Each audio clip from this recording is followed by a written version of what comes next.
What's up, guys? Natalie here. This is my first video about my journey into ketosis as a powerlifter and as a woman that has struggled with polycystic ovarian syndrome her entire life and also endometriosis. I've been overweight since I can remember. I was a little kid. Kids used to call me names in school, and that only made it worse because what did I do when I was sad? I ate because I was an emotional eater, and I struggled with binge eating for the majority of my life. And I feel like I've finally come to a place where I don't reach for a candy bar whenever I'm happy, sad, mad, whatever. Because it wasn't just when I was sad, it was when I was happy. Because we all know when we're celebrating, we have cake or go out to get some pizza, something like that. So I feel like I'm finally at a place where I can look at my nutrition and know that I have to do certain things if I want to perform a certain way, and also if I want to feel a certain way, like if I want to sleep well, if I want to be able to go to the gym and have minimal aches and pains, then I have to eat a certain way. That's bottom line, that's what we have to do. Just like in my other posts with my homework that I said you have to do, or your chores, you have to do your mobility if you want to be able to perform as a powerlifter or any kind of athlete. You have to really keep up on that. So today I'm going to go over a few things about ketosis, like what is ketosis versus ketoacidosis, because a lot of people think that because you're in ketosis, you're going to go into ketoacidosis. So there's a big difference there.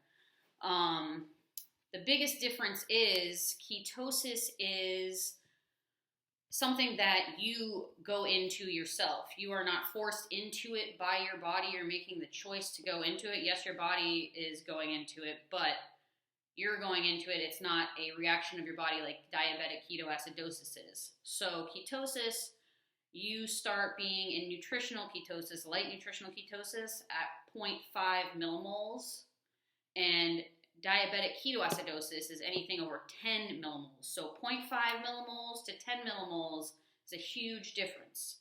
Optimal nutritional ketosis starts at 1.5 millimoles, and that's when you're optimally going to be burning your own ketones for fuel. Well, where do we get these ketones from?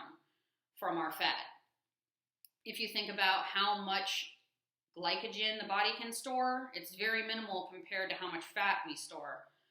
I mean, even the leanest people still have fat that they're going to store because our bodies all think that someday, somewhere, we're not going to be living in America with a McDonald's on every corner and we're going to be starving, and our body wants to have that fat so we don't die right away.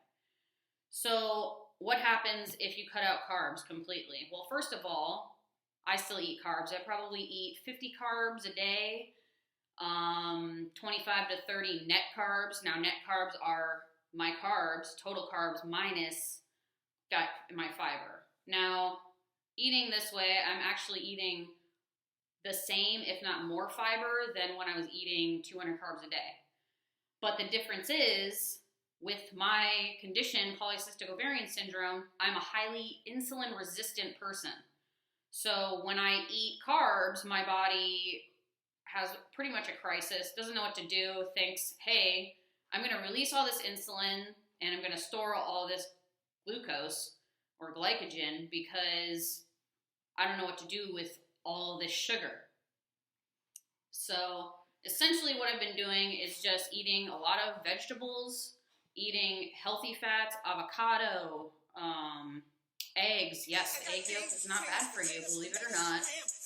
Lamb, chicken, still eating fish, salmon, tuna. All sorts of things can be eaten. You don't have to really cut anything out of your diet except for, donuts, froyo, stuff like that. But my goal is to get rid of my insulin resistance because I do have a family history of diabetes, heart disease, cancer, you name it. I have a family history of it, and I've done a lot in the last 5 years to try to outrun my genetics because I don't want to get caught by that. I don't want to have to check my sugar every day. I don't want to have to take insulin, after every meal, before every meal. I don't want to be a slave to big pharma because I feel like that really is what happens in today's healthcare. And, I'm in nursing school and I see it all the time. So many diseases are preventable just with nutrition. So I actually looked some stuff up because I'm a nerd and I like to research things. If I'm going to put my body through something, I want to know what I'm doing. So I looked up a article. It's actually, a study. And they did a study on women with their BMIs over 27, or body fat percentage over 27% body fat. So these women are considered obese, which is a sign/symptom of polycystic ovarian syndrome. Polycystic ovarian syndrome is an endocrine condition affecting women's hormones. So you can either have elevated levels of androgens, which is testosterone, which I've gotten my blood work done. I don't have elevated testosterone, but I do have an increase in the ratio of my FSH, my follicle stimulating hormone. So that's the egg dropping hormone, and the luteinizing hormone. So my pituitary gland is all messed up. My ovaries don't know what to do. They like to hold on to my cysts, which are supposed to be eggs that drop every month. They like to hold on to them because they're greedy. And then those send signals confusing my hormone levels. These hormone levels, like when they're out of whack, you can be infertile, which a lot of women that are infertile actually have polycystic ovarian syndrome, and they go through all sorts of, don't get away. They go through all sorts of, IVF and, struggles trying to get pregnant, and they can't, but do they ever change their diet? Likely not. So in this study I found, they had women do a low-carb, high-fat diet. 2 out of the 5 women, now it's a very small study, 2 out of the 5 women actually got pregnant while they were doing the low-carb, high-fat diet. And they had already done infertility treatments before. So if that doesn't tell you something is working, I don't know what does. Another thing with polycystic ovarian syndrome, it can lead to painful periods, missed periods, weight gain, trouble losing weight. And what do they say is the best treatment for polycystic ovarian syndrome? Losing weight. Well, how can you lose weight if you have a hard time losing weight? It doesn't make sense. And what do you do when you go to the doctor? They just tell you to lose weight. Exercise more, eat less, right? Wrong. Sometimes it's not it is calories in, calories out, but sometimes it's the foods that you're eating that are causing you to have hormonal imbalances and causing you to hold on to the calories that you are eating and making it impossible for you to actually become less inflamed. So leading up to that, I actually had a DEXA scan done. I had one done in July. Now, you guys know that I had foot surgery, not this past September, but the September before. I sat on the couch for about 9 months and turned into a couch potato. I ended up gaining like 15 pounds. It was like 165 pounds in July, and when I got my DEXA scan done, my body fat percentage was 29.5%.